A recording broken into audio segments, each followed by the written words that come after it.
Okay, today we are inviting Dr. Chloe Kim from Copenhagen Business School. And due to her time zone difference, we have no choice but to move up to the afternoon class, converging another my class with the seminar class. So we have to uh, happy to learn from her about her research paper and current research. Okay, let me introduce her briefly, and then stage goes to Chloe. Okay, she's going to introduce her topic, sustainable luxury preference and climate change, which is very timely necessary topic in this era. And she is a postdoctoral researcher in the Department of Marketing, Copenhagen Business School. Her research span consumer evolutionary psychology, consumer behavior, tourism technology, and consumer response to climate change with a strong emphasis on online controlled experiment and experiment design. Her work has appeared in leading journals including Tourism Management, International Journal of Management, Hospitality Management, and Journal of Travel Research, and Annals of Tourism Research on top journals.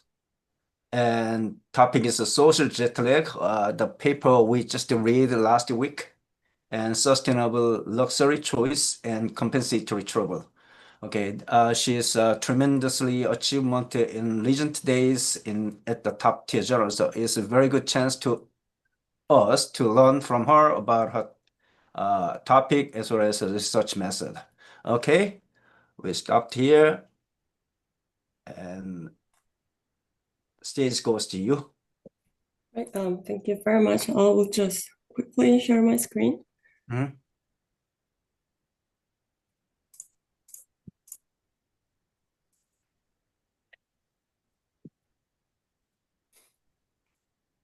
Good. Right, good afternoon, everyone, and thank you very much for this opportunity to presenting my work at the Global Convergence Seminar today.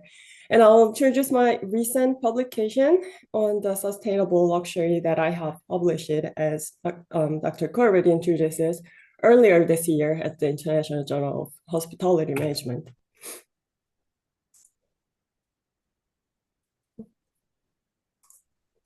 And before we get into today's topic, I would first likely to briefly introduce myself and the institution I'm currently working at. So as some of you might already know that I'm a Kyunghee University alum, and I completed my undergrad study at the College of Hotel and Tourism Management.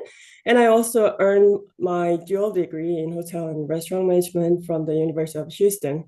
And after that, I completed my master's in real estate and hospitality asset management at the Chinese University of Hong Kong.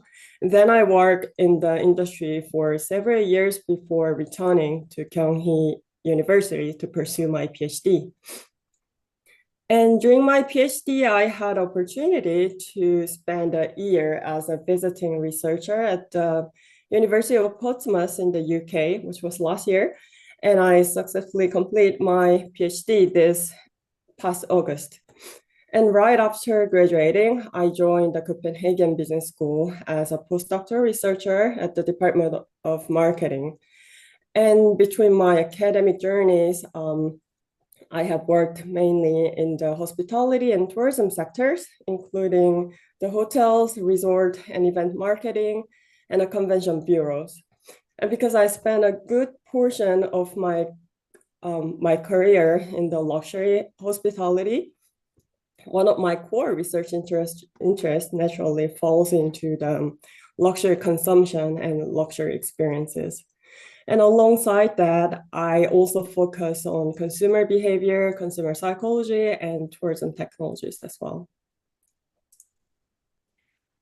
And the Copenhagen Business School, where I'm working at, or you can just call it CBS, is the university that I'm currently affiliated with. And CBS is a public university that was established more than 100 years ago. And today we have around 20,000 students and approximately like 1,500 faculty and staff members working here. And we have 11 departments, and all of them are focused specifically on the management and business related fields. And this year, CBS was ranked in 15th globally in businesses and management studies in the QS World University rankings. And we offer bachelor and master programs as well as some MBAs. We have a strong MBAs and then PhD programs as well. So if you're interested in one of those fields, you may also want to consider the CBS on your future academic path. So let me talk a bit about how this research started. I began this project in the second semester of 2023 because during the summer vacation of 2023, I was working at my desk at the Copenhagen University and trying to focus on my research. But at that time, the campus had an energy saving period. That was, they literally turned off all the electricity, including the air conditioners and everything for a couple of days. And it was super hot inside of the lab.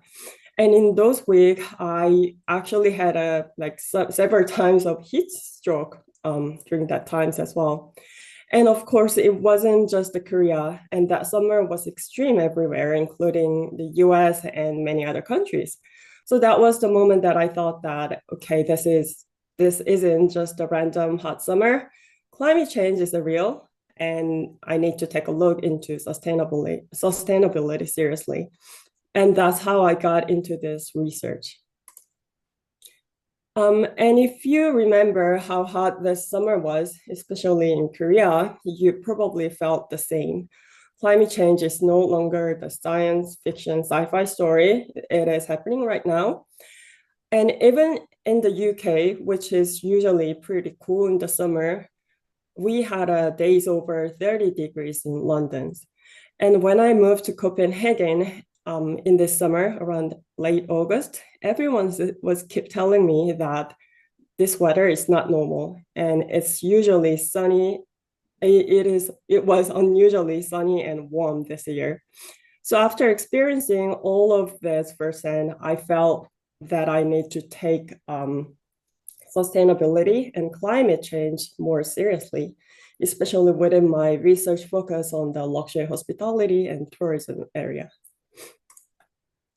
So first, I would like to ask you that, do you think the luxury tourism and luxury services like the ones you see in these images are environmentally friendly? If you believe they are eco-friendly, anyone, could you raise your hand? Do you think these are eco-friendly, or just in general perception? Or yeah. My personal thinking is the opposite side of the environmental friendly.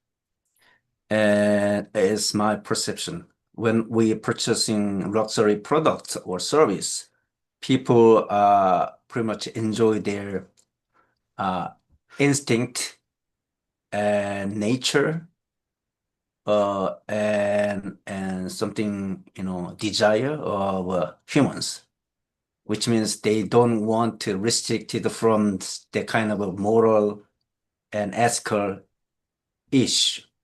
So I just want to spend a lot of waters for take a shower and couple of towels. I just using it and then just throw away. I think that is quite related to the luxurious behavior, isn't it? Well, that is one of the one part of from the consumer side, and then when you think about the impacts on the environment from the industry itself, they are using a lot of water and they're wasting a lot of energies to make the customer experiences more unique and exclusive, right? So in general, people are thinking that, and that's why the luxury industry these days, they're criticized by their negative impact to the environment.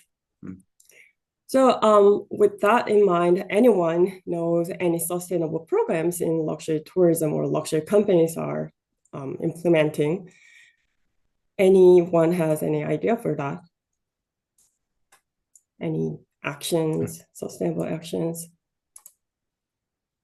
Well, the hotels are talking about the ESG and all the companies are talking about the ESG, but we're not so sure what kind of things are they doing, right? Or maybe the hotel, they are asking all the guests to reuse the towel and skip the housekeeping, whatever it is, right? So so we know that many luxury companies are making effort to reduce their environmental impact, but the question is, do these initiatives actually persuade the consumers? Our travelers are really convinced and influenced by the sustainability programs. So I'd like to do the very quick survey with you. So please take a look into these images and imagine that you are at the Gucci store to buy a Gucci bag, and you have two options with you. So the first option is the regular Gucci line, that the bag was made with the standard Gucci fabric and the leather. And second option is the same design Gucci bag, and it was made with the upcycled Gucci line, which was made with the transformed waste material. And both bags, the price are the same. It's the same as a US $2,250. So if you or the customer, which one would you like to choose? Which one would you prefer? Would you go for the regular Gucci line or the upcycled one? Which one would you prefer? To me, option one. Yeah, and other opinion? Option one. Option one. Anyone for option two? I'll get option two, Because, definitely. all right, so you're more into the sustainability, right? Yes. Right. Interestingly, for the luxury brands and luxury goods, when the luxury brands are highlighting sustainability in general, people more often like the product the less when they are promoting the sustainability with the luxury brands, because they feel less luxurious and don't match the traditional luxury images. And that has been one of the problem in the luxury industry and luxury sector, because the sustainable images are actually conflicting with the luxury brand images. So first, we need to understand then why people consume luxury, and especially in hospitality and tourism. The research has shown that people choose luxury for several reasons. As you might already know, that people consume it because of its high quality and comfort. And some people are enjoying the hedonic escape with its beauty and aesthetic and atmosphere. And in many cases, people are consuming the luxury to signal their status or show their social positions. And luxury experiences offer comfort, exclusivity, and sense of prestigious. And if we compare, for example, in the hospitality and tourism industry, backpackers with the guests who are staying in the Marriott hotels or any other luxury resort, the differences become very clear, right? Each experiences are targeting different needs and the different market, and the luxury is about delivering that elevated and exclusive feeling. So now let's do another quick survey. Please take a look into the images again. And imagine that you are dining at one of the Michelin-starred luxury restaurant, and you have two options. One restaurant is highlighting its luxury experiences and exceptional services, and the others also highlighting the luxury, but it also promoting that its ingredients are sourced locally and sustainably. And both dinners are they cost the same, $270. And which restaurant would you like to choose? Option So, 2? option 2, and any other opinion? Option 2. Anyone for option 1? Option 2? Option 1? Maybe more into the option 2, right? Because the purely luxury, because for the luxury hospitality and luxury services, unlike the luxury consumer goods, we thought that luxury service in hospitality and tourism might be perceived more positively, even when sustainability is highlighted in their messagings, right? In other words, that we thought that maybe the sustainability doesn't really reduce the sense of luxury in service setting the way it sometimes does with the luxury product. So if you compare with the Gucci with the luxury restaurant, well, maybe your choices will be different, right? It's two main reasons. The previous one is quite luxury, quite expensive. So if I have to pay off over 2,000, but why do I have to choose something, But it can environmental be stuff? the same because this one, I just put the example for the restaurant. But if you just imagine that if you choose to go to the very luxury resort, that the price goes up to $3,000 per night, and one of the resort just like promoting that we have a luxury, whatever the amenities and everything, luxury services. And option 2, the resort has the same level of luxury, but what if they are promoting that they are preparing their, for example, food from the locally sourced ingredient, and they are they have a spa product that has been naturally friendly ingredient. Maybe people will still go for the luxury option for that. So what I was thinking is that in service setting or the hospitality and tourism setting, sustainability doesn't necessarily conflict with the image of the luxury and versus sustainability. Okay. Yeah. So that was the main idea from this research. But at least this problem too is local ingredient is kind of people in Korea, like this is 국내산 and Korean supplier, something like that, which means it's much qualified and better one than the imported one. So that would be affected to my behavior.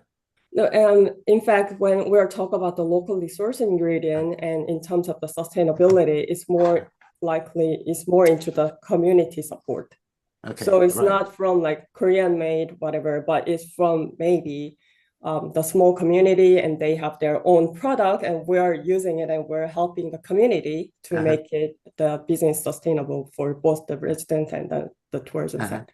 I agree with the original meaning is helping the communities. But here in Korea, 국내산 means is better than Chinese supplier, something like that. So it's not helping the local community. It's kind of a better selling point to the Korean people.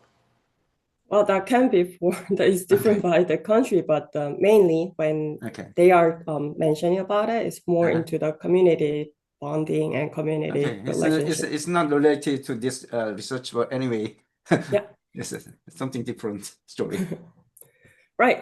So let's take a look at the challenges in promoting sustainable programs in hospitality and tourism.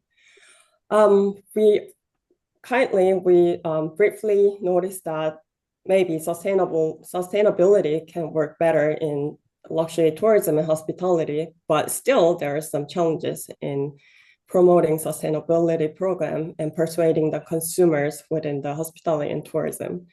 First, as we briefly discussed it, the luxury tourism and services are generally perceived, and in many cases, truly, they are highly impactful on the environment in a negative way. And the problem becomes even more complex when companies trying to introduce the sustainable practices. this effort can conflict with the very nature of hospitality and tourism, as well as the goal of the holiday makers. People travel to relax, enjoy, escape from their daily concern, and they're not really expecting to worry about the social and environmental issues when they're on holiday. And just think about it. When you are on vacation, are you really willing to seriously think about the carbon emission or water usage in your hotel room? Probably not, right? And enjoyment and comfort tends to prioritize when we are on vacation. And in addition to that, the perceptions of climate change itself are also very problematic. So if we think carefully, can most people clearly explain what climate change actually is? And anyone know exactly why it happened and what specific impact it has, and who are the most vulnerable groups for under the climate change, and how it will change our lives, and how soon it will feel we will feel those effects in 5 years or 10 years, maybe 100 years later. So for many people, climate change feels very abstract and very distant from where we live right now.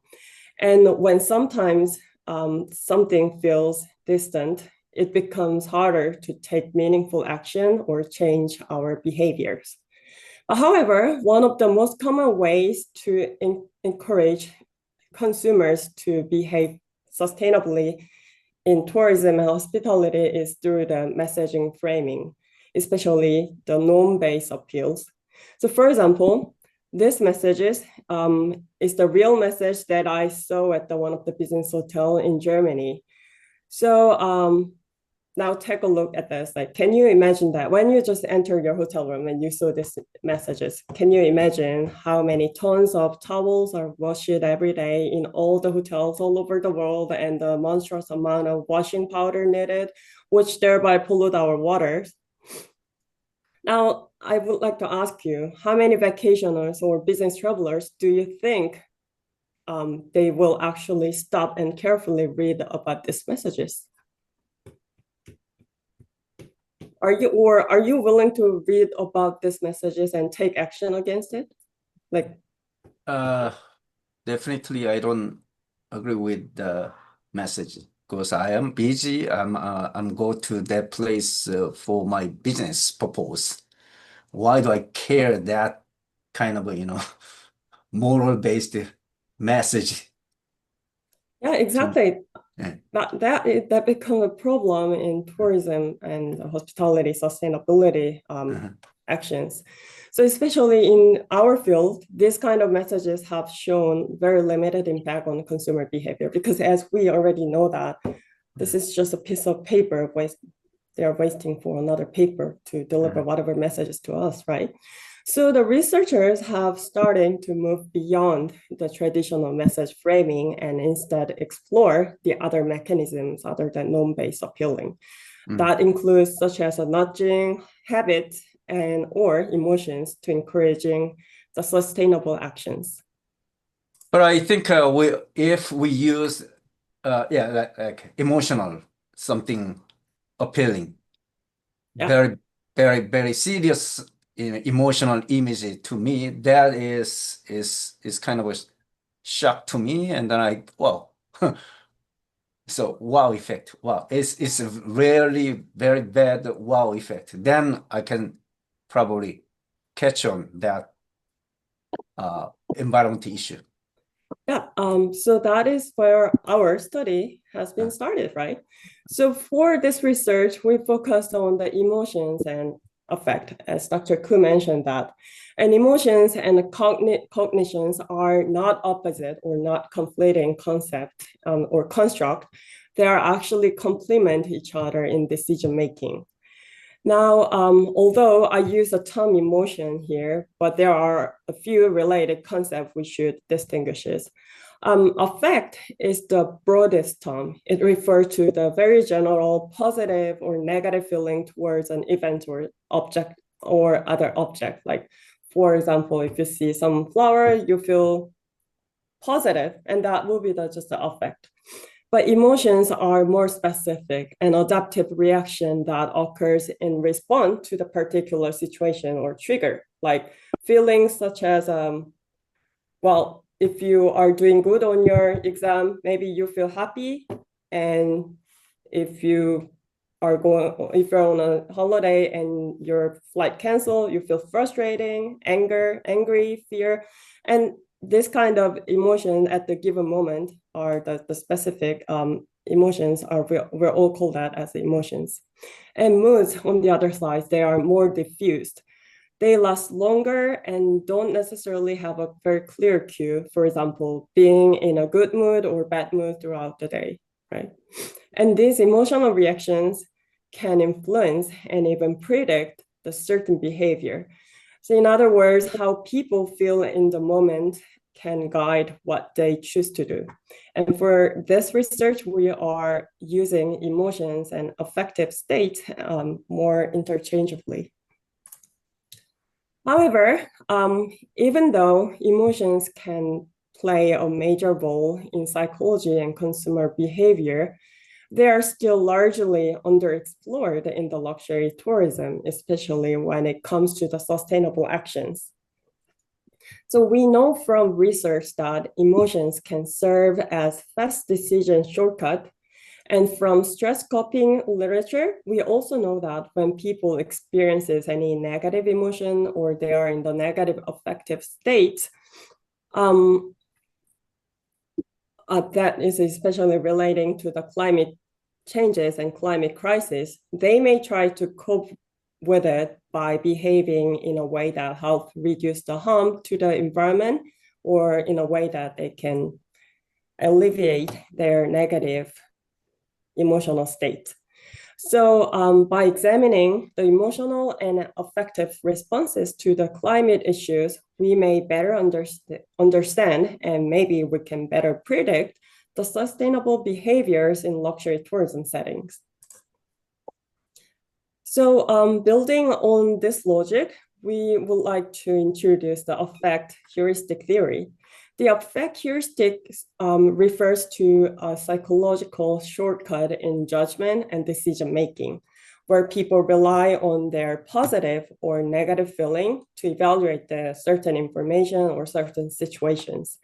And people are automatically calculating risk and benefit about certain situation to make positive or negative judgment. In simple terms, when something feels risky, which means it triggers negative emotion and is seen as having low benefit, so people are more likely to treat it as dangerous and take action to avoid or reduce that risk. So we believe this mechanism also applies to the climate changes because emotional reactions to environmental threats can shape how people judge climate risk and therefore can predict the pro-environmental behavior even in the luxury tourism context.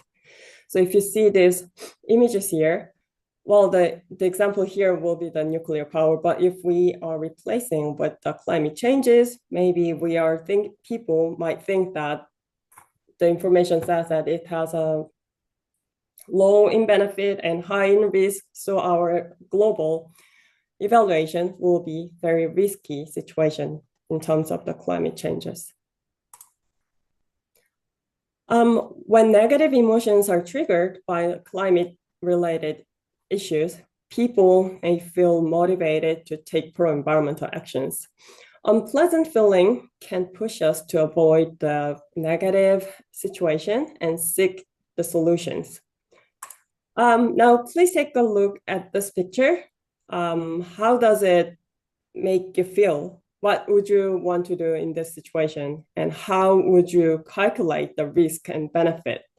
Would you try to avoid this situation or would you enjoy the hot, humid weather like this? Or just saying that, do you have, by seeing these images, do you have positive feeling or negative feeling? Negative. Negative. And Yes. any other opinions? Anyone has a positive emotions or positive effect for this? Well, probably most of the people will have a negative effect, negative feeling about this, right? Because it was literally this was the picture taken from one of the newspaper, and it was about the summer this year in Korea. It was like a very hot summer in Korea. So when negative feeling aroused by the climate change or climate issues, people may want to do something pro-environmentally or just escape from the situation. So by seeing that, maybe you just want to close the newspaper article, or you want to seek some more information about the climate changes and how you can cope with that, right? So then why would the negative feeling lead to the pro-environmental choices instead of simply ignoring the situation? Well, someone also can just ignore the situation, but we're more into how the negative feeling can inducing promoting the pro-environmental the actions. And to explain this, we introduced the concept of the anticipated warm glow. The idea of warm glow is originally coming from the economic researchers and on the charity and donation on the public goods. Pure altruism cannot fully explain why people donate, because realistically, not every single individuals are willing to sacrifice purely 100% for the public goods for whatever they have, right? And then Andreoni's work suggests that people are motivated, at least partly, by the personal satisfaction they feel from doing something good for the public good, and what he calls is an impure altruism. In other words, we help others and we feel good about ourselves, right? So anticipated warm glow refers to the expected positive feeling we think we will experience after doing something good for the public. So in our context, it helps explain why negative emotions about climate changes can encourage the pro-environmental decisions in luxury tourism. People may act sustainably, not just because they should, but because they expect to feel good about themselves afterwards, without needing a long, long lecture on sustainability while they're on a vacation. So here's my question to you. Like people want to be good and then feel better if I behave for good reason. Yeah. That is very natural. Also kind of selfish. Okay, I want to consume the water enough for my satisfaction, and I enjoyed something my desire using of the consumption of the energy and water or whatever. So I think it's human nature contains both sides together. One is selfish mind, another is good, helping a good mind. Yeah. Okay. That is about the impure altruism, because before the Andreoni's work, the economists, they are saying that people are acting pro-social to the public work because with their 100% pure altruistic minds, but it cannot really explain everything. Like because in their work there's something more than that, but it can explain because all the behaviors of the people, why they are donating their money and helping each other. It's not always like 100% pure for that. And as you said, is people at least partly they're selfish for themselves. So just imagine that it's almost a year, and then you will see the donation thingy on the Gwanghwamun Square, right? And people are donating it. because they would like to help others. But on the other hand, maybe in some part, they're expecting the very good emotional rewards for themselves, and we're calling it as a warm glow effect, warm glow. So we're expecting warm glow, but at the same time, we're helping others. Yeah, and we're calling it as impure altruism. So building on this theoretical background, we propose our main research questions. So first is, how do the climate-induced feelings influence the decision-making in luxury travel? And second, why and how do climate-induced emotions are shaping these decisions? In other words, what is the underlying mechanism for that? And finally, when our sustainable luxury options are preferred, under what condition do travelers choose environmentally friendly luxury experiences? And to answer this research question, we developed the 5 hypotheses. So let me walk you through the logic of the first one. First, we want to test whether the negative emotions towards climate change reduce the preference for the luxury options. And based on the affect heuristic theory, we assume that these negative feelings act as a mental shortcut in judgment about the climate change issues. So let's do the quick exercise about it. In terms of if you can remember the affect heuristic, in terms of the risk and benefit calculation, when people think about the climate change, they tend to perceive low in risk or benefit and high in which one? Risk and benefit. Which one would be the first one? Low in about the climate issue and climate changes. Low in benefit or risk? Risk. Low risk for the climate change? Climate change is giving to me risk. So that goes for the high risk, right? Yes. And naturally, it will be the low benefit because it will just give us all the harms and the not a good benefits, right? Mm-hmm. So, and if something feels high in risk and low in benefit, our overall evaluation becomes automatically negative, and we see it as a threatening situation. So in this context, climate-related stress may push people to cope by making less environmentally harmful choices. In other words, when travelers feel negative emotion about climate changes, they may be more likely to choose pro-environmental or less luxury-intensive options as a coping mechanisms. So therefore, in hypothesis 1, we expect that a high negative effects toward the climate change will lead to the lower willingness to pay or desire for the luxury travel. And next, we want to understand why this decision-making process happened and how pro-environmental behavior function as a coping mechanisms to relieve the negative emotions. And to explain that, we draw on the idea of impure altruism or the warm glow, where people experience the personal emotional rewards from doing good for the public good. And of course, moral obligation or moral responsibility can also motivate the pro-environmental behavior, but in luxury hospitality and luxury tourism, consumers and guests are not there to feel morally responsible, right?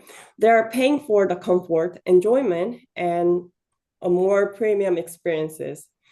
And being told to do good or behave well may feel like an obligation rather than a choices for those luxury consumers, right? So instead, we argue that the key driver is anticipated emotional rewards, the warm glow. In other words, it can be something like, for example, I'm doing this not only because it helps the environment, but because it makes me feel good about myself and aligns with my values. this kind of emotional satisfaction can actually motivate the sustainable behavior more effectively and more consistently than, for example, the financial incentives. So in fact, in tourism and hospitality research, the financial rewards for sustainable choices, for example, if the guests are skipping the housekeeping and they can earn points or they can get like some credit, this kind of policies can backfire because it signals the cost cutting rather than the luxury. So therefore, we expect that the anticipated warm glow is expected to mediate the relationship between negative effect to climate change and the desire for luxury travel, and also a high negative affective states toward the climate change will reduce the desire for luxury travel, while there will be no differences in the desire for non-luxury travel regardless of the affect states. And in hypothesis 4, we tested whether negative emotions about climate change leads to the higher preference for the sustainable luxury option. And our assumption here is that when traditional luxury and sustainable luxury are equally luxurious, sustainable luxury can actually offer additional value, especially the moral satisfaction on the top of the functional luxury experiences, as we have seen in the examples in the luxury restaurants, right? And in consumer goods, sustainable luxury can sometimes, for example, for the Gucci bag cases, looks less luxurious. For example, recycled material might feel less premium. But in luxury hospitality, sustainable practices do not necessarily reduce the sense of exclusivity. Hotels and resorts can still deliver the exceptional service and unique experiences and indulgence while they are being sustainable. So in this context, sustainable luxury can provide a dual benefit, luxury and moral satisfaction, without compromising the luxury experiences. So for that, we hypothesize that the desire for sustainable luxury travel will be stronger when consumer experiences the negative emotions relating to the climate change. And finally, we tested whether negative feelings triggered by other events, not necessarily the climate issues, would also lead to a higher preference for the sustainable luxury.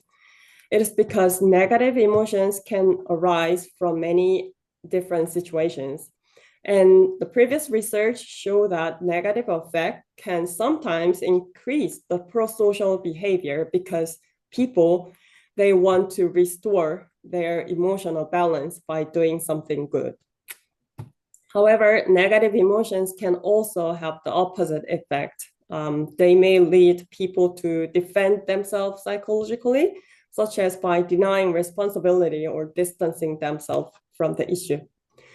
For example, if there is any war or any economic crisis, some people are actively working on it, but on the other hand, some other people, they just ignoring it and stop read about the article and just forget about that. So in this part, we examine that whether the negative feelings, regardless of their source, make people more likely to choose sustainable luxury, or whether they might instead lead to the avoidance. So in hypothesis 5, we expect that the desire for sustainable luxury travel is expected to be highest when negative effect is linked to the climate change, while non-sustainable luxury travel is preferred when negative effect stems from the public health issues. Right. The hypothesis 5, yeah, actually is very logical analysis. When you write up the hypothesis 5, it's quite long sentence and very logical. You have to describe 4-year intention to write up the hypothesis 5. In this case, for our students, how can you make sure the all sentences go logical flow to describe your purpose? You understand what I'm saying? I mean, I'm sorry, Dr. Ku, you were asking the question to me, or? Asking to you. Okay. Because it's a hypothesis 5 is quite complicated and very complex. Well, so probably for our students, it's really not easy to even understand. well, it looks It's not to catch up the right flow of logical sentence. well, it looks complicated, but I'm going to explain the rest of the research model in next slide. But it is because the condition here is like 2 by 3, so it has a 6 condition in it. If you compare with the previous one, it's just a 2 by 2, it's a 4 condition for that. So that's why it looks, and it is more complicated if you compare to the previous one.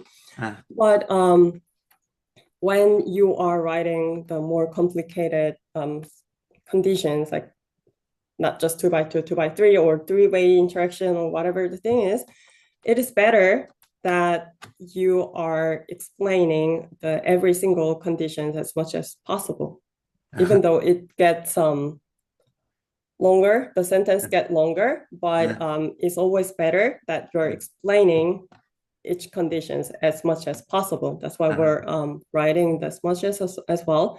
And for the idea for the hypothesis 5, one of the reviewer was mentioning that, do I still need this studies? Because it looks not really relating to the climate change itself. But what we're understanding is there's a lot of prior research on the emotion that relating to the climate changes in the psychology field, that they have discussing a lot of situations when people are more into sustainable the actions or not. So for me, it was natural, and it was obvious that we should include, and then trying to rule out any alternative and potential explanation for our argument, because our argument was basically for the negative feeling about the climate change will lead to the pro-social, pro-environmental behavior, right? But what if like other source can inducing the negative emotion, and that can also lead to the pro-environmental behavior? In that case, our argument get weaker. So we would like to rule out that situations as well. But well, yeah, and that will be my opinion. My opinion that if you are writing, or if you are come up with the more complicated, complex situation, complex design, it is better to writing as much as possible, especially for the hypothesis, so that you can communicate with your readers about this one. Okay, well, some of the students here probably you just learning about structure equation modeling or regression model. It's quite different from the experimental design model. So that PLS or AMOS software based on the regression or structure equation modeling, they are just 1 sentence enough or 2 sentences enough. Positive influence and negative influence, something like that. But this is experimental design as combination of control and condition and study 1, 2, 3, 4, 5. So this hypothesis 5 composed of those conditions at the same time all together. It's quite complicated. So it's quite different, hypothesis. Yeah, I agree with that, because for the SEM, I think each hypothesis, they're explaining one path, right? One single path. So that's why you only need one prediction, and then you don't really have any conditions for that. But in experiment, it is different. Yeah. It is different. Yes. So our hypothesis lead us to our research model. I'll just briefly introduce our research model. So in study 1, we tested whether the negative effect to climate change is affecting the decision making on the luxury travel, the desire for the luxury travel. And in study 2, we would like to see whether the effect we have observed in study 1 is mediated by our mediator anticipated warm glow effect. And in study 3 to 5 is all about the moderation effect. So for example, in study 3, we would like to see whether the type of the tour packages, whether the luxury or non-luxury tour packages is moderating the relationship between the negative effect to climate change on the desire for these different tour packages. And study 4 and 5 are the same, but we just add replacing the non-luxury to the sustainable luxury or just a regular luxury. And in study 5, we include all 3 luxury tour packages, 3 types of the tour packages. So which comes as traditional luxury, non-luxury, and sustainable luxury tour packages. That's why the hypothesis 5 looks so complicated. 1 to 3 combination study 5 with low and high condition. Yeah, so for I will just explain in these pages. So the independent variable is a negative effect to the climate changes, and it has 2 conditions. The first condition is a low negative effect on climate. Actually, it's a negative effect, I'm sorry. So negative effect on climate changes. And the second condition is a high negative effect on the climate changes. Or you can even say that the low negative effect on climate change condition as a control conditions. And the mediator is anticipated warm glow. We're measuring it with this composite scale with the 7 Likert scale. And moderator is a types of tour packages. So first condition, one of the 3 conditions is a luxury, the traditional luxury tour package. And the second condition of the tour package is a non-luxury tour packages. And then the last condition is a sustainable luxury tour packages. And dependent variable, we measure with the 2 different measurements. But basically, we're measuring the desire for the tour or travel packages. And we're using it as a willingness to pay with the actual numbers. And then in study 4 and 5, we use the purchase intention with the 7 Likert scale. But both of them are the continuous variable. And all of the studies were the online control studies, and we're collecting the data from the online panels from Mechanical Turk, Amazon Mechanical Turk, and the data and the participant has been filtered by the cloud research platform. The cloud research or prolific, you might heard both of them.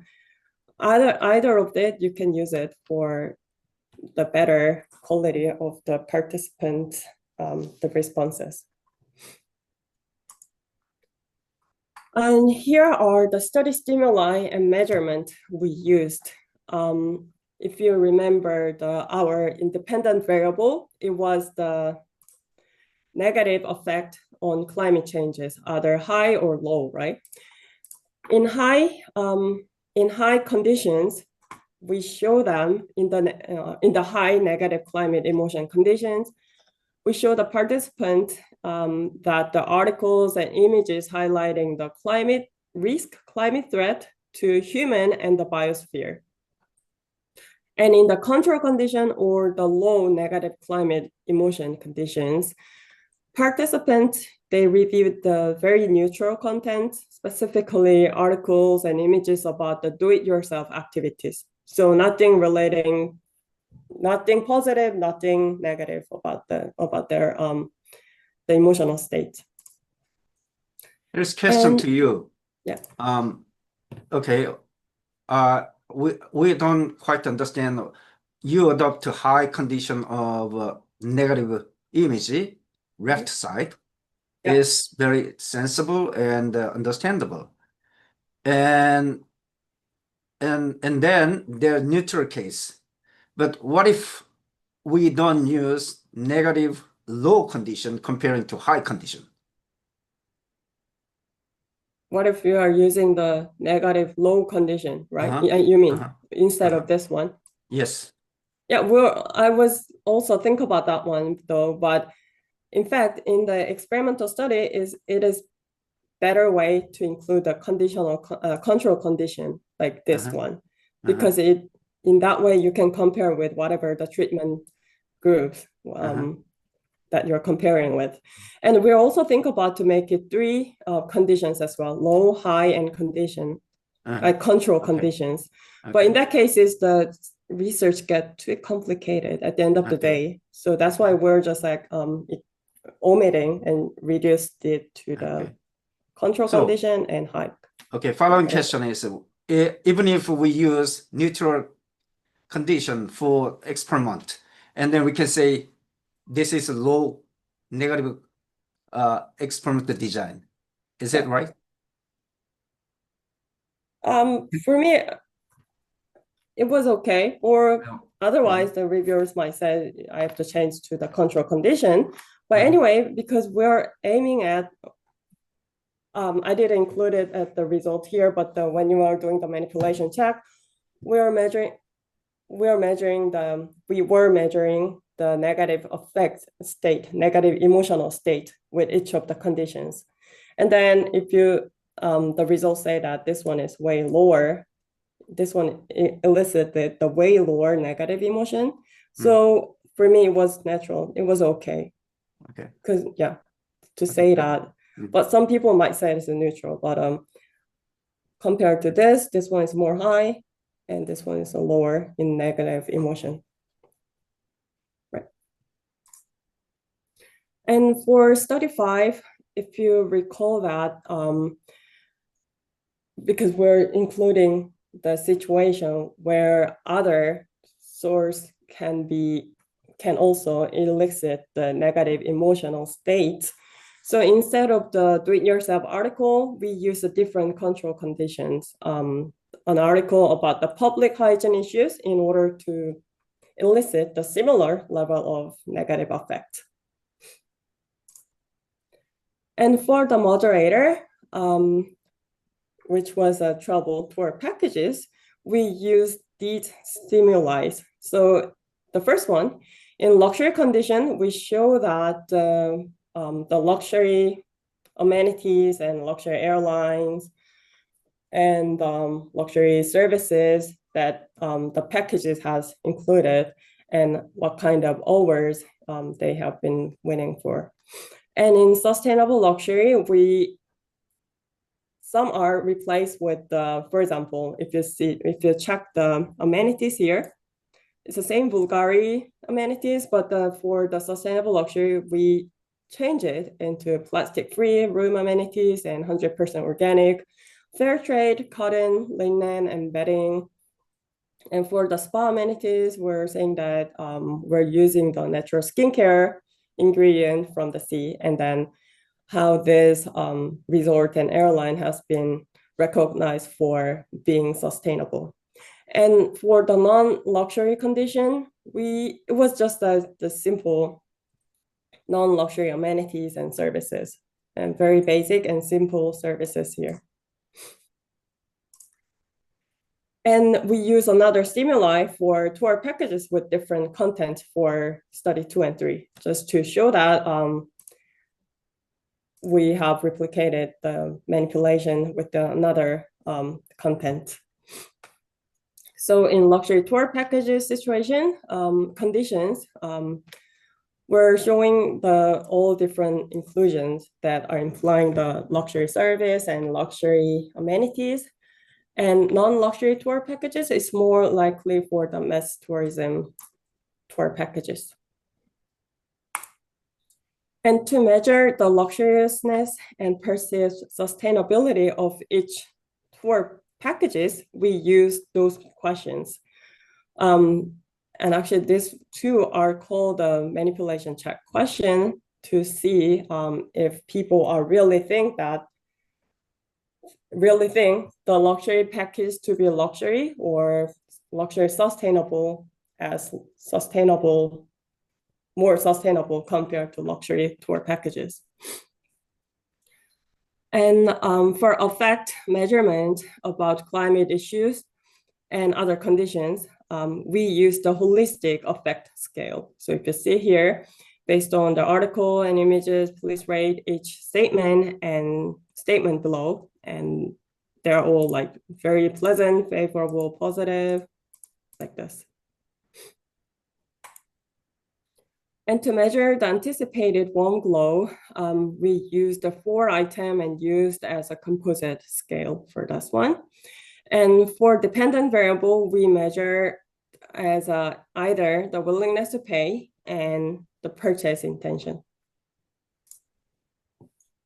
So in study 1, the participants first, the main purpose of the study 1 was to test whether the effective state of climate change are influencing the decision-making for the luxury travel.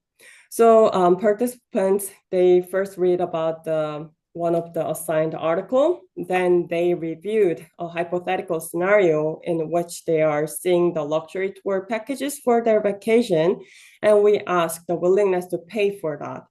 And as you can see in the table, the effect of climate-induced negative effect on the willingness to pay for the luxury tour was marginally significant.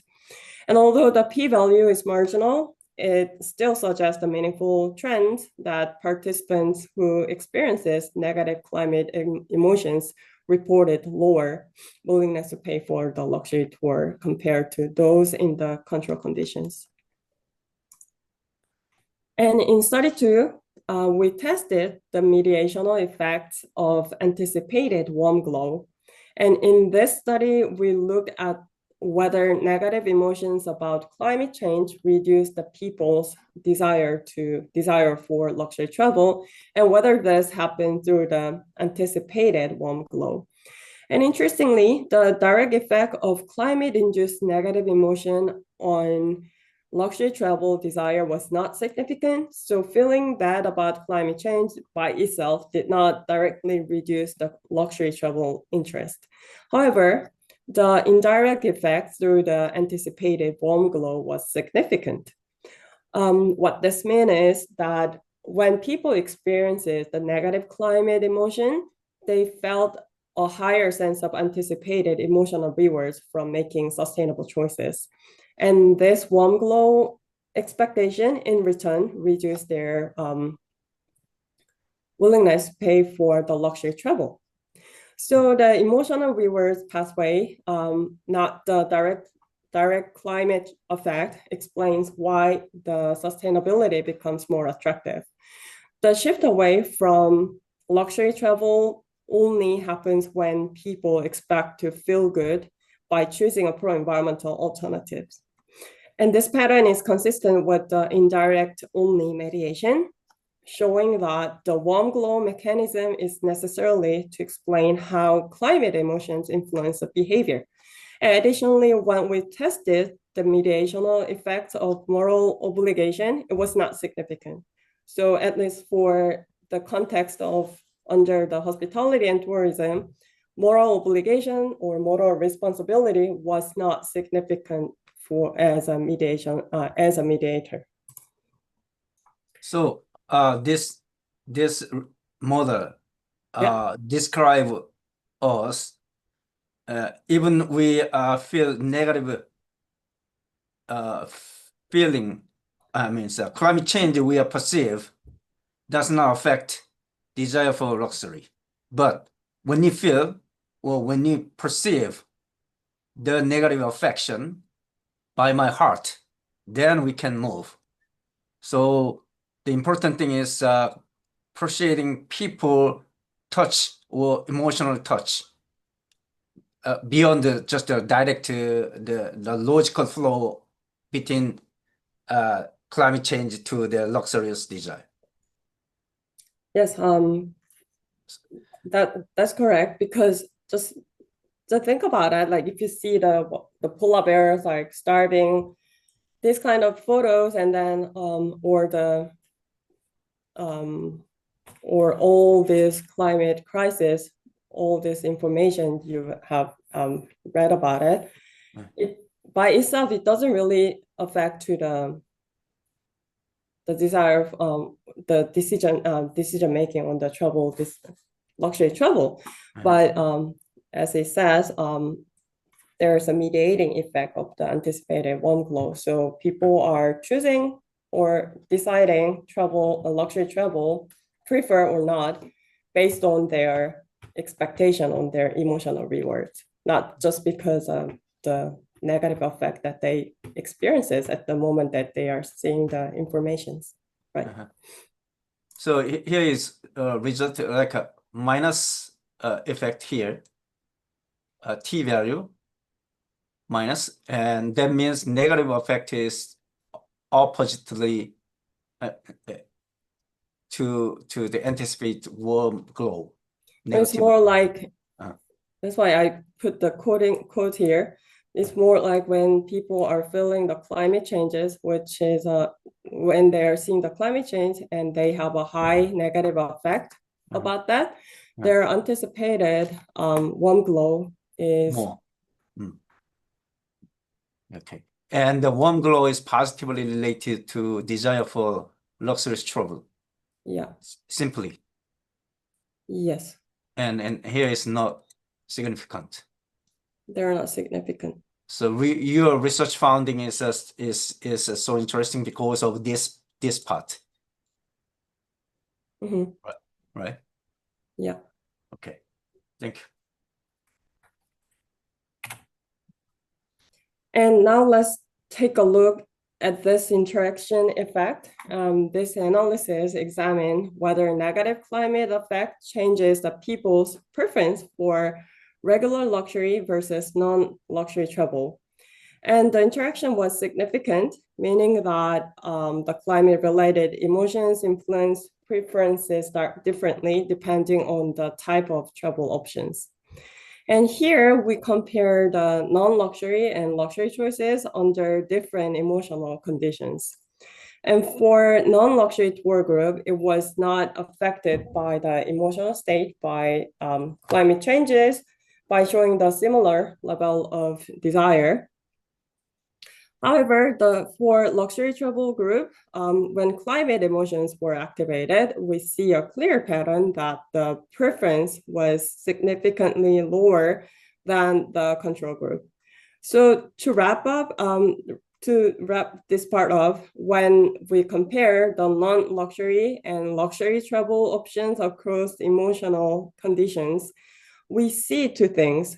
So first, for non-luxury travel, nothing really changes, but for the luxury travel, it's a different story. When climate-related emotions are activated, interest in luxury travel actually drops compared to the control group. In other words, when people are emotionally reminded of climate issues, luxury feels harder to justify and their desire for luxury travel goes down. It's more straightforward, yeah. And anyway, this previous slide, this case, a luxury tour, low negative effect willingness to pay is higher than the high negative effect. That means if a strong negative effect, people negatively accept that, okay, I don't want that, Yeah, they're more reluctant to choose a luxury travel because it will reduce their anticipated warm glow, as we've seen here. Like high luxury, high negative effect will reduce the anticipated warm glow. That's why. Yeah. Okay. And in this study, we compare the preference for the traditional luxury travel versus sustainable luxury travel under different emotional conditions. So under the control condition or low negative effect conditions, we see the expected pattern. Participants preferred traditional luxury experiences more than the sustainable luxury. So when climate isn't on people's mind, classic luxury still wins. But look at what happens when we activate the climate-related negative emotions, the darker one. When people feel climate concerns, their preference reversed. The appeals of regular luxury drops and the appeals of sustainable luxury rises. In other words, luxury doesn't disappear, but it shifts, right? Because we assume that the same level of the luxuriness. So here we see a really important shift. The climate emotions are driving consumers toward the sustainable luxury. They aren't giving up the luxury, but they more prefer the sustainable luxury option. And from this one, we use the result variable as a purchase intention to 1 to 7 scale, because if you check the previous one, the comparison was in between the luxury tours, right? But here we cannot, because we assume that the same luxurious level. So we thought that there will be no big differences in terms of the absolute prices for the each travel packages. So that's why we're using the 1 to 7 scale to compare with each other. Well, from this result, anyway, this luxurious, non-luxurious tour and the luxurious tour, this is increasing to from non-sustainable luxury tour to the sustainable luxury tour. Yeah. In the case of the high negative affectivity. So that means you say they shifted when we are non-sustainable luxury tour to the sustainable luxury tour to pay more.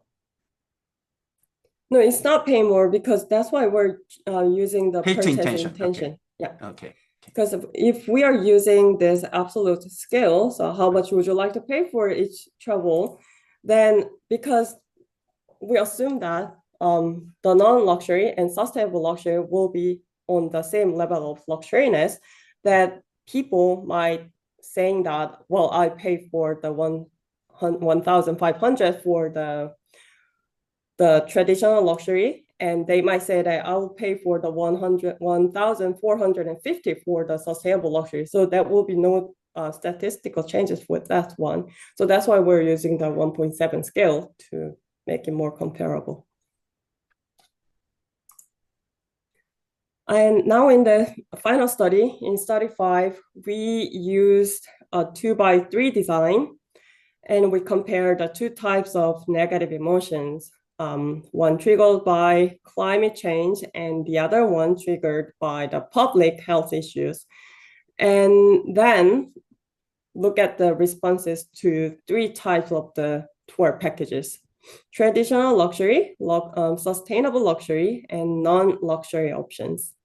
So here what we found is across the both emotional conditions, non-luxury options stayed stable.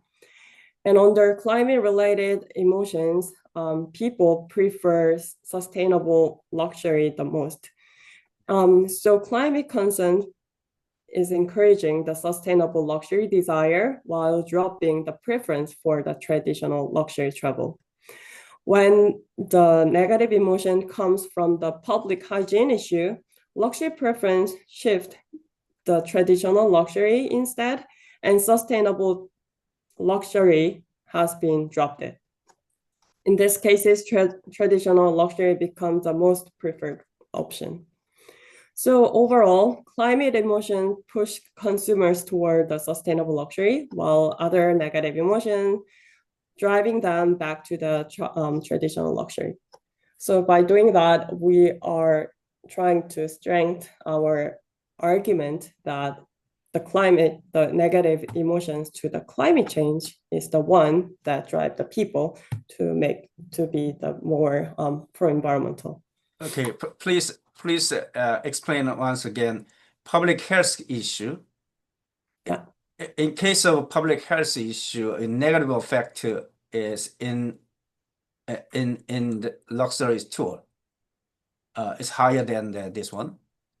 Mhm. And oppositely, sustainable luxury tour and the climate change is oppositely is quite higher to climate change. So Yeah. like in the North Pole, polar bear, something like that. Okay, I think the climate change is so critical to our Earth, and Mhm. we think okay, sustainable luxury tour is quite important issue to me Mhm. as a traveler, and the luxury tour is we care more public health issue rather than climate change, which means people I care my health condition and my health environment, something like that. Is that right? Well, the public health issue was just one of the examples that we are picking up from the sources that will elicit the negative effect, the similar level of negative effect to the climate changes. So it does not necessarily be the public health issue. It can be also for the Different one. different ones, such as if you're watching the very war movie or very Such as a living condition. No, it should be the information. So if you're watching like what's it clockwise how to say that the movies that the war movie, like very bad, very surprising and very cruel movies, and you might feel bad, but and theoretically that kind of situation, people maybe in some literature they said it will lead to people to more pro-social, because the previous one it showed the people about the poverty and the word problem, everything, and then it leads to the more pro-environmental intention.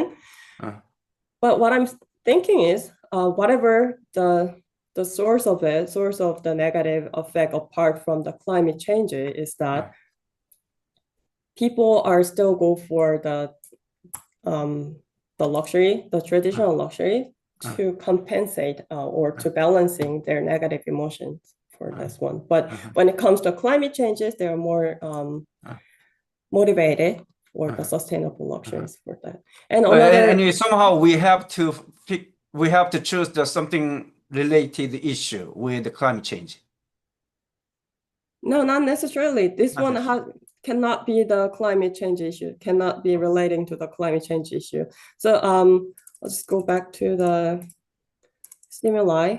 So this was the one about the public health hygiene issues. It says that people are trying the VR devices and it was not clean enough, so they're sharing their sweat. Okay. It's not really relating to the climate changes, right? Okay. But the reason people prefer the traditional luxury, one of the reasons that we are thinking is that we're showing the people that the luxury on the sustainable luxury option that what is it? It mentioned about the plastic-free rooms, or it was implying that reusable bottles or something. So that's why people would like to avoid that kind of situation by not choosing the sustainable luxury option, because it was a public hygiene, sharing the sweat. So the reusable does not seem very good for that. That was one of the reasons that we are thinking. So let me summarize the key result from our studies. So first, we found that when people feel negative emotion about the climate changes, they tend to choose more sustainable luxury option. In other words, climate-related feeling can actually shift how people make decisions about the luxury travel. And second, we saw that this effect is driven by what we call the anticipated warm glow, the emotional rewards or feeling good by doing good for the public goods. And this support the idea of the impure altruism. And interestingly, general negative emotion, like feelings upset from unrelated events, did not significantly increase the pro-environmental intention. But it was also, there was a lot of different result from the previous, the literature on the sustainable psychologists, environmental psychologists. And so it's not just any negative mood, it needs to be directly connecting to the climate issues. And we also found that in luxury hospitality and tourism, emotional appeals can be more powerful motivator than purely cognitive or informational messages. And travelers respond more strongly to how sustainable make them feel rather than just being told why it matters for them. So again, we should consider other mechanisms than the norm-based appealing. And moreover, financial incentives did not help, and it may even backfire because luxury travelers do not want sustainability framed as a discounted or cost-saving measures. They want to feel good, not feel like the brand's cutting the cost for them for whatever they're doing it. And finally, moral obligation did not significantly motivate the sustainable luxury choices. People are not choosing green option because they feel they should. They choose them when it aligns with their personal emotional satisfaction. So what does this research contribute theoretically? First, we advances the effect heuristic literature in the context of the tourism and decision making. The most prior works in tourism has focused on cognitive evaluation, things like price, quality, or risk perception. Our findings show that the emotional reaction, especially climate-related effect, can meaningfully shape the luxury travel choices. And second, we highlighted the anticipated warm glow as an important motivational mechanisms in luxury hospitality and tourism. This adds to the growing understanding that the consumer don't just act sustainably out of obligations or their moral responsibility. They also do so because they expect to feel good about themselves. And finally, unlike the previous correlational study, we provide the experimental evidence showing that the emotional rewards are actually stronger driver than moral duty in the luxury context. So instead of telling people you should be sustainable even though you're on vacation, we should maybe we show that it will be more effective to tap into how sustainable make them feel, good or bad, right? Now, let's talk about now we're moving on to the practical implication. First, our findings suggest that sustainable programs in luxury hospitality should be designed to create emotionally engaging touchpoint. Instead of simply providing the information, brands can highlight how the sustainable choices feel meaningful and rewarding. And second, the marketing communication may be more effective when they emphasize intrinsic emotional benefits rather than the duty or guilt. And messages like, for example, indulging in sustainability can frame the green choices as part of the luxury experiences, not something restrictive or burdensome. And third, the sustainability should be positioned as a luxury feature, not as a sacrifice. So for example, offering the coral restoration experiences where guests name the coral they helped plant, and curating the private farm to table dining experiences, or designing the eco villa or eco suite packages that feel exclusive and premium. The goal is to make the guests feel being sustainable, enhance their luxury experiences rather than take away from it. And actually, some of these examples I've been seeing from where I was working before in the Maldives with the Four Seasons. Like for example, the coral restoration naming, it was very successful because people would like to do something good to, you know, to the island and to the sea and oceans while they're enjoying their luxury. So it goes well with their values and the luxuries and images and everything. And before I conclude, let me briefly acknowledge a few limitations of this study. So first, we did not specifically target the existing luxury travelers, but instead our sample included a broad range of the potential guests. So future work should examine whether these effects hold among the actual high-end luxury consumers. Because if you see that, we also including the non-luxury tour packages. So our aim was not trying to target and see the perception of the high-end consumers, but for the more potential consumers for the luxury travel. And second, we focus on the immediate emotional responses. For the cross-cultural perspective and long-term emotional effects still needs to be explored, especially since the cultural norms and emotional expressions differ across the countries. And there is a previous study that the emotions can hold for the short period of the time. So after a certain minute, people show that the reduced pro-environmental behavior again back to normal. So we have to consider about the duration of the emotional effect. And looking ahead, the future research could examine the ultra luxury context. For example, private jet services or brand like Cheval Blanc, where exclusivity and sustainability may create the very unique tensions. For example, if you visit some of the very, very luxury hotel or resort brand, they're not mentioning anything about sustainability. While all the other luxury brands like Six Senses or Mandarin Oriental or Four Seasons, they're highlighting the sustainability, but Cheval Blanc or super ultra luxury segment, they don't really highlight these kind of things.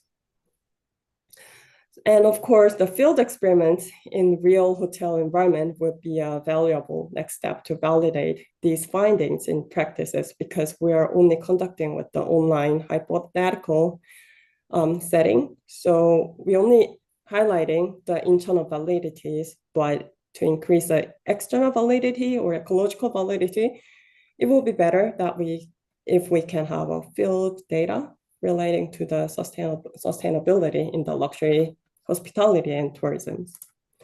And thank you very much for your attention. And if you have any question, I'll be more than welcome to answer that. Okay, well done. Great.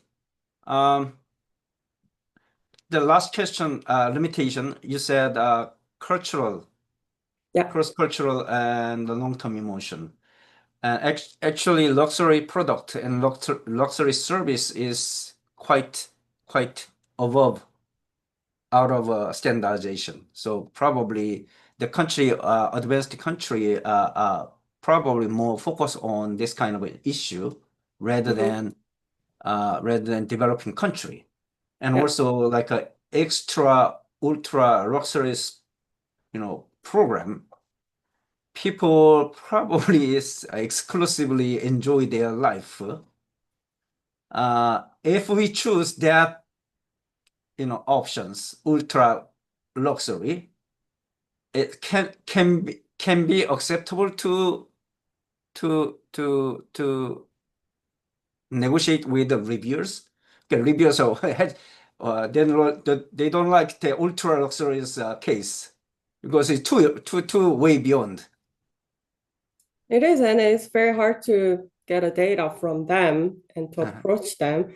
But Yes. we have to consider their impact on the environment is more, even way greater than whatever we're doing it here, because they spend a lot of money and So and just imagine that if they don't care about the environment anymore. okay. Yeah, so there, because I include that because their impact is so Okay, good. great, So greater than net what we're doing. Yeah. so logically is argument point is makes sense, but it's hard to get a data from them. Well, you can, if you have access to those kind of businesses, maybe you can do it, but I don't think it will be very plausible with the online setting experiments or Yes, something. right. Okay. It's more likely into the qualitative studies then. Okay, good. Yeah. Okay. Thank you very much for your great presentation, and let's have some question for you, students. Any question for her about research or life in Copenhagen or PhD students' life in Kyunghee University, whatever. If you want to speak in Korean, you may do.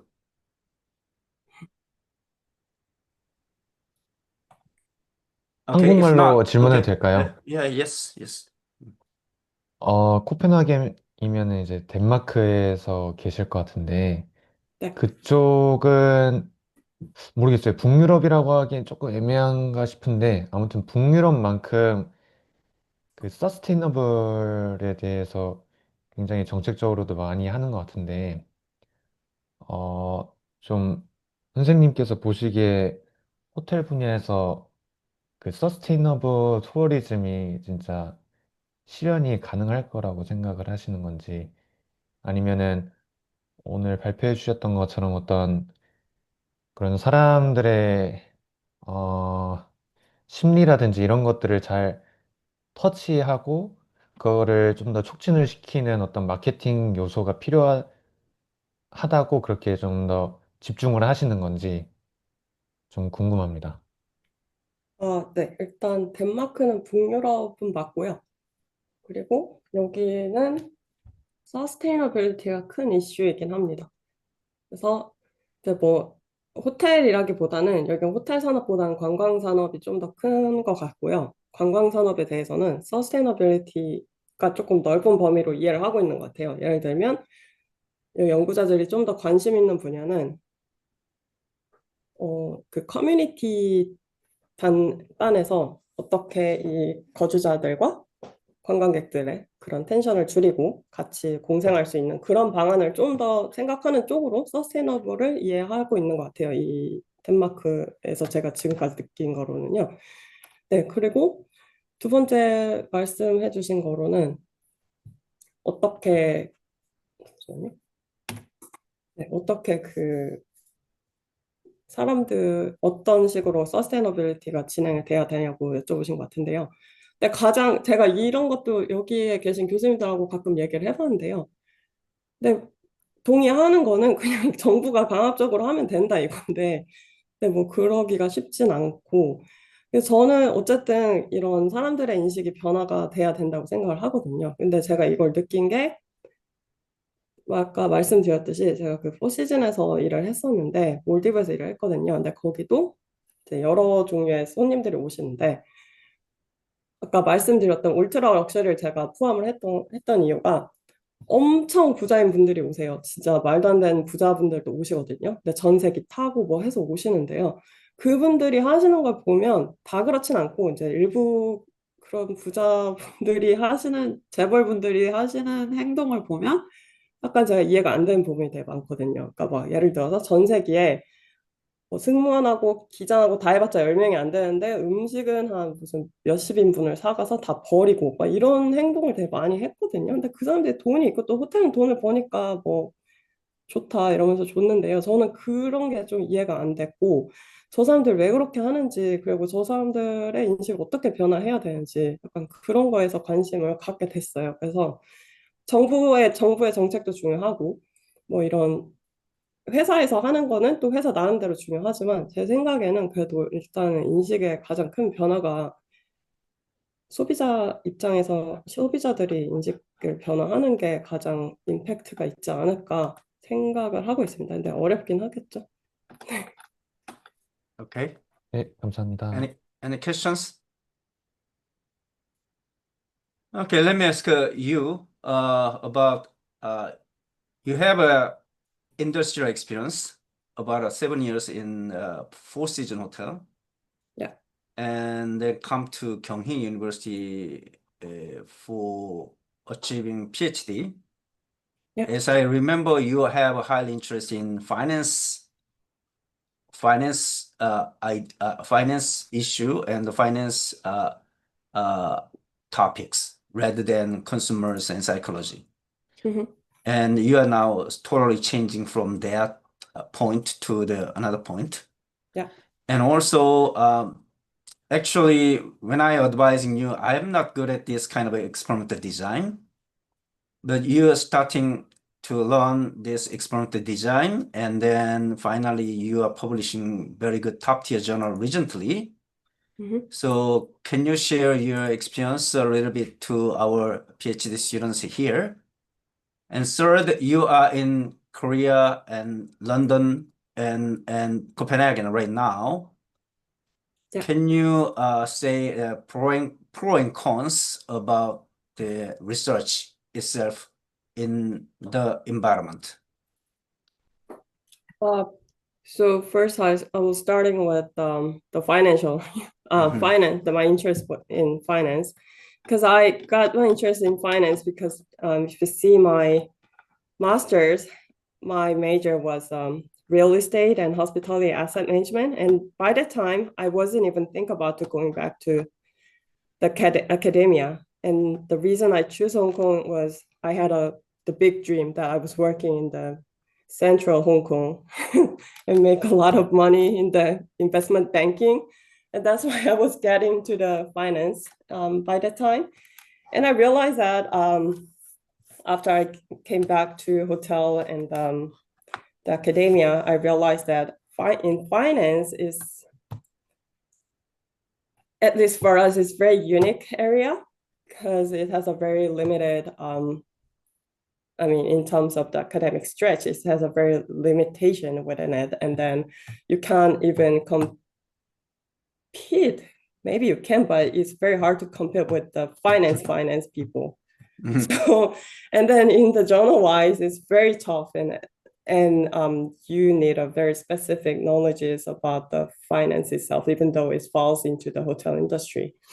So, and that's why I was like going back to my second choices as a consumer behavior and consumer psychology. And in fact, it become more interesting because as I was working in the hotel industry, and I was always thinking that while observing the people and guests and my colleague, I always thinking that why they are acting like that, why they're like that. So I was trying to understand the people and what they're thinking and how come they become like that, including myself. And that is one thing. And the second question was, what was, I'm sorry. Your PhD experience in Kyunghee University, and how do you make your paper published in the top journals? And okay, and Yeah.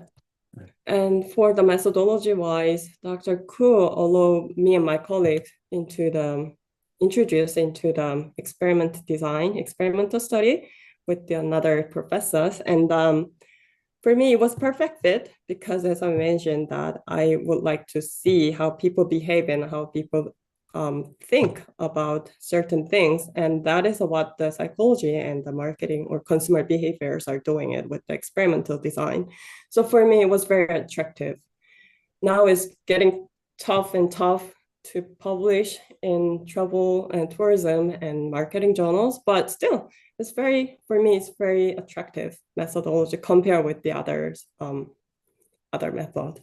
And in Kyunghee University, I think Dr. Ku, you might know that we are working, me and my colleague, two other colleagues, we're working 24/7, literally. And then sometimes I was sitting with my friends in the lab, and then we're staying overnight, writing the paper, and then, yeah, nothing special. Like, if you're expecting something like, oh, I had a good life in PhD, no, it's not. So, well, yeah, but I wasn't that stressed out by that time. Surprisingly, I enjoyed it. So, but I think it's the same. Like, if you want some outcome, you need to put a lot of effort into it, right? Without it, without putting any effort, and if you're expecting a good outcome, I don't think it's the good Okay. way that you're doing with your PhD Okay. life.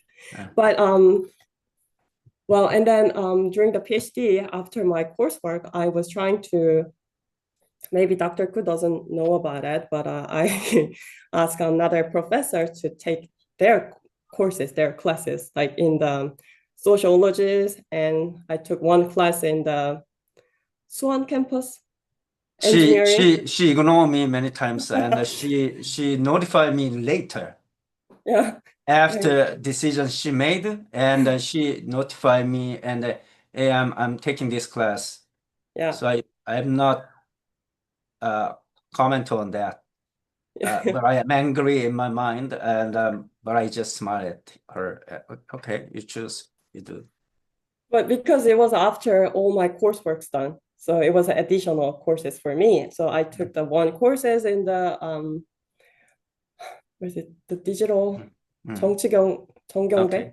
and then another course in sociology, and the other one in the engineering probability, that course is. But it was very helpful if you are willing to take any relevant courses outside of other than the hospitality and tourism field. Maybe you can reach out other professors, and most of them, they're very welcome to have you as the student in their classes. But you have to put the effort as well. Like, you have to go to the class every day. So yeah, and then for me, that was very, very helpful at the end of the day. And after moving to UK, my life was the same. Every day I went to library from 8 to 10, and like almost like in average, I stayed there like 10 hours. But it doesn't mean that I studied 10 hours, but just sitting there 10 hours. But because I know myself that if I stay in my room, I will not doing anything. So yeah, and then these days in Denmark, honestly, I'm the last one to close all the doors and going back to my room. So nothing special. Okay. Yeah. Actually, it's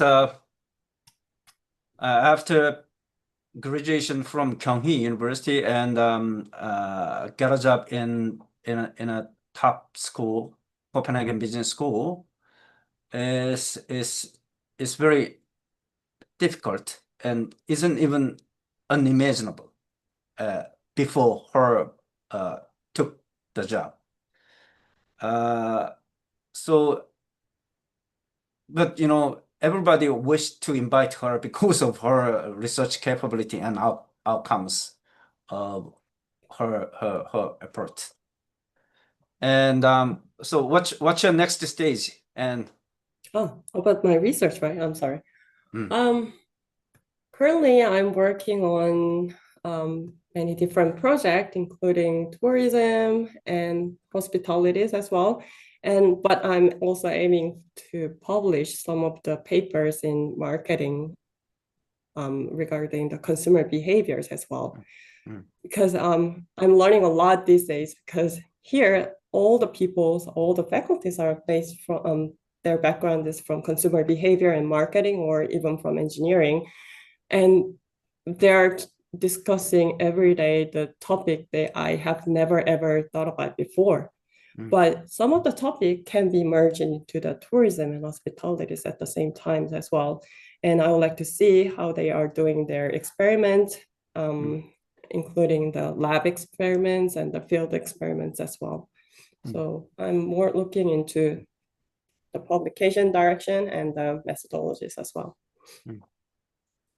And in terms of the publication, well, Dr. Ku, you know that I got a lot of desk rejection.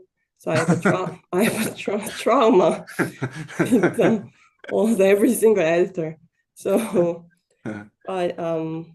but read carefully about what they're saying about your paper if you got rejected. And then it is very helpful. And then you can even talk with some of the professors and your colleagues, what's wrong with this paper, and then they will give you a lot of good advices on it, and then you can revise it and submit it into another journal. Maybe they will like it or maybe not.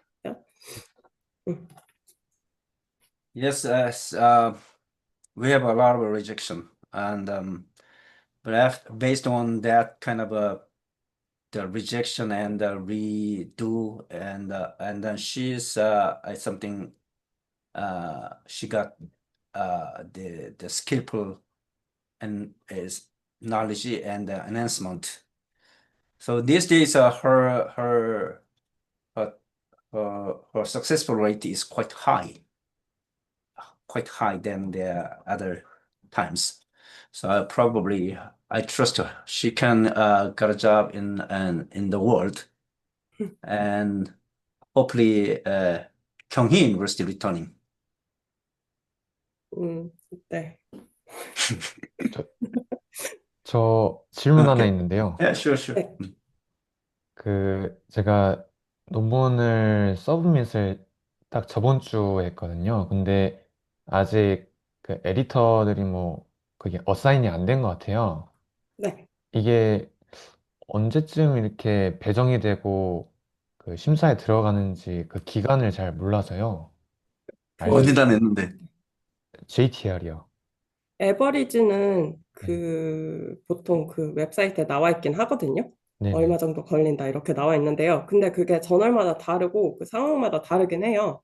그래서 진짜 빠른 데는 에디터랑 리뷰 어사인을 그냥 일주일 만에 해버리는 데도 있고요. 그리고 제 생각에 토픽마다 좀 다른 것 같아요. 약간 리뷰어를 구하기 힘든 토픽이면은 네. 계속 그 리뷰어한테 리퀘스트 보내도 그 사람이 거절하면 또 구해야 되고 하니까 약간 그거에 따라 다르거든요. 근데 좀 제너럴한 토픽이면 좀 빨리 해주는 빨리 구하시는 것 같고요. 그리고 또 진짜 오래 걸릴 때는 막 한 달도 걸리고 한 달 넘게도 걸리기도 해요. 약간 오래 걸릴 때는요. 네. 그래서 일주일이면 아직 기다리셔도 될 것 같아요. 아니, 좀 네. 걱정인 게 그 흔한 토픽은 아닌 것 같아가지고 좀 그거는 네. 이제 지도 교수가 냈을 거 아니야. 제가 내긴 했습니다. 어찌됐든 지도 교수가 허락해야 됐을 거 아니야. 그럼요. 네. 근데 어찌됐든 그거는 JTR의 에디터 인 칩, 뭐 이런 ATR이든 JTR이든 뭐 TM이든 다 자기들의 그 시스테매틱한 게 있어요. 그 다음에 그 시스템이 없어도 자기가 바쁘다고 늦게 할 수도 있는 거야. 그러니까 그런 거를 신경 쓰지 말고 네. 서미션 했으면 조금 쉬었다가 네. 다른 걸 해. 새로운 걸. 네. 그러고 그건 있습니다. 잊어먹고 그건 네. 알아서 돌아가게 돼 있어. 시스템에서 이제 우리가 냈기 때문에. 네. 네, 그거는 이제 잘 한 거예요. 다 일을 워크를 동안 한 거고 네. 나중에 이제 리젝트해서 날라오거나 이제 뭐 리비전 되면 좋은 거고 리젝이 되면 그건 또 유얼 어드바이저가 그런 건 또 엄청 빨라. 알아서 잘하니까 걱정하지 말고 어, 다른 연구를 알겠습니다. 해. 네, 알겠습니다. 네. 감사합니다. 걱정할 게 아닙니다. 예. 네. 네. 그리고 그냥 한 가지 팁 같은 걸 드리자면요. 저도 다른 교수님한테 들은 건데요.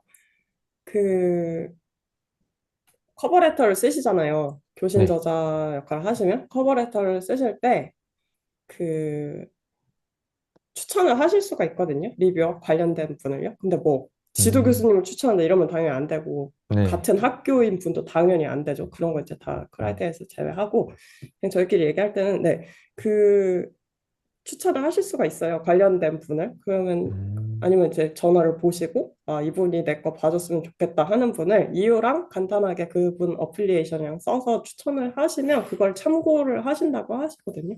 그래서 음. 그러면 조금 더 빨라질 수도 있을 것 같아요. 그 어, 한두 명까지 어, 추천 가능하시거든요. 어떻게 보면 그게 그러면은 유리하게 작용이 될 수도 있는 건가요? 그럴 때도 있나요? 그걸 바라는 건 아닌데, 듣자니 아, 그런 것 같아서. 한신이 그거는 우리가 컨트롤할 수 있는 부분이 아니에요. 아, 그러니까 그런가요? 그 부분을 얘기할 필요는 없어요. 네, 그 아, 근데 부분은 뭐 저 같은 음, 경우는 추천을 했는데 제가 모르는 분이에요. 음, 근데 그냥 그분이 그 분야에서 엑스퍼타이즈가 있어서 이분한테 음. 가면 좋겠다 해서 그냥 보낸 거거든요. 음, 그래서 그분한테 갔는지 사실 모르죠. 그러니까 아무도 모르고 해줘도 되고 안 해줘도 네, 되는데 그거는 우리가 여기서 논을 해갖고 아 그렇구나 정도만 팩트만 알면 돼요.